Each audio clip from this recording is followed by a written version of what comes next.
You know the story of the 300. 300 Spartans standing in a narrow pass, holding back an empire, dying to the last man. It's clean, it's heroic, it's unforgettable, but it's not the ending, because 11 months later, the Spartans came back. Not 300, thousands. And this time, they didn't come to die. They came to finish it. 3 days after Thermopylae, Xerxes I walked the battlefield. The bodies were still where they had fallen. Greek, Persian, mixed together in the dust. And somewhere among them was Leonidas I, the man who had held the pass.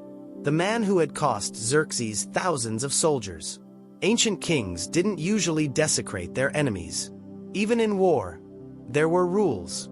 Xerxes broke them. He ordered Leonidas' head cut off and mounted on a spike. Not for strategy, for anger, for humiliation, because something had happened at Thermopylae that shouldn't have been possible. A delay, a disruption, a fracture in the illusion of Persian invincibility. The Persian army marched south. Athens was already empty. Its people had fled. Its fleet waited offshore. So Xerxes burned it. Temples collapsed. Sacred ground turned to ash. Not just destruction. A message. This is what happens when you resist. But something went wrong. Because when you burn a city, and its people are still alive, you don't destroy their will. You concentrate it. The Greek alliance nearly collapsed. Sparta had a plan. Build a wall across the isthmus. Defend only the Peloponnese. Let the north fall. Let Athens burn. Strategically, it made sense. But the Athenians refused. Led by Themistocles, they delivered an ultimatum. Fight with us, or we leave. Take our fleet, sail away, and start again somewhere else. And without that fleet, Persia doesn't need to break your wall. They go around it. The alliance held. Barely. The number you need to remember isn't 300. It's 5,000. 5,000 full Spartan citizens. Sparta had never sent that many into a single battle. Each one a product of the agoge. Trained from childhood to endure pain, without flinching, to hold formation, even as men died beside them, and each one backed by helots, servants, laborers, forced support. Together, tens of thousands.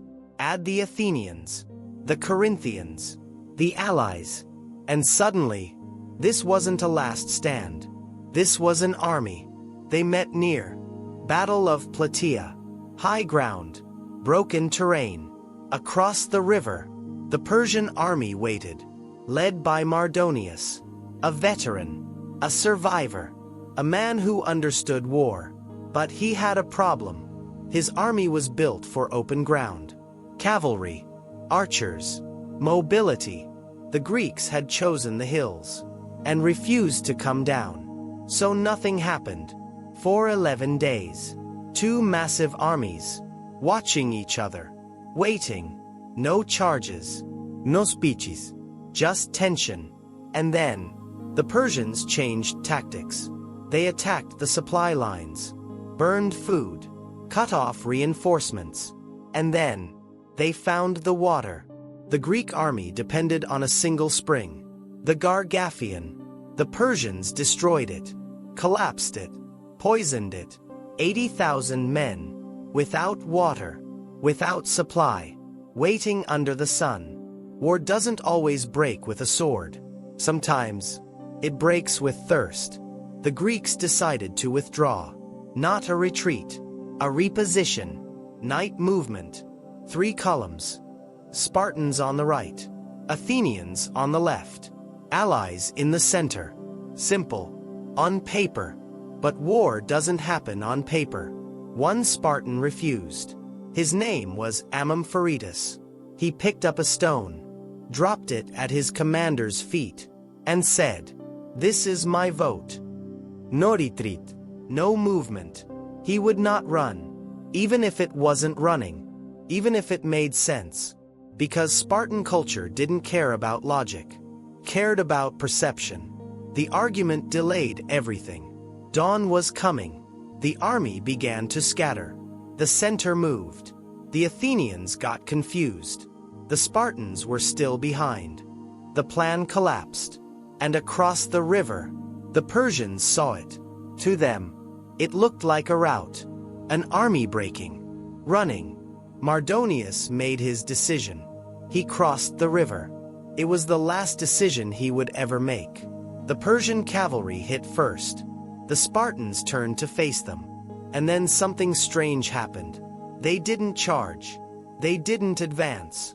They stood still, waiting for a sign, an omen, a sacrifice. Because even here, in the middle of a collapsing battlefield, religion still mattered. Arrows fell. Men died. Still they waited. Until finally, the signal came. The Spartan line moved forward. Slow. Controlled. Silent. 5,000 men. Shields locked. Spears leveled. Not running. Walking. Into an army that outnumbered them. The Persians fought. Hard. They grabbed spears with bare hands. They broke them. They resisted. But their weapons were shorter. Their shields lighter.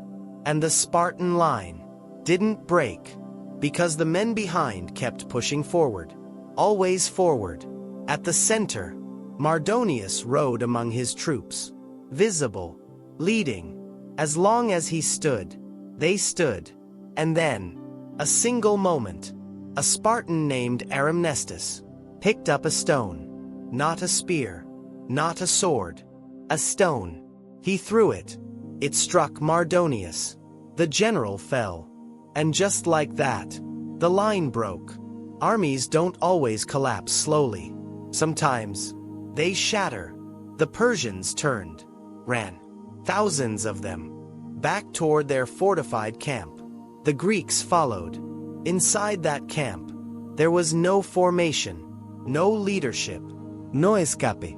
Just men, trapped behind wooden walls. The Greeks broke through. And what followed wasn't battle. It was slaughter. Ancient sources don't describe it in detail. And that silence tells you everything. Because even they didn't want to write it down. By the end of the day, the Persian invasion was over. Not officially, not politically, but in reality, they would never return to Ma.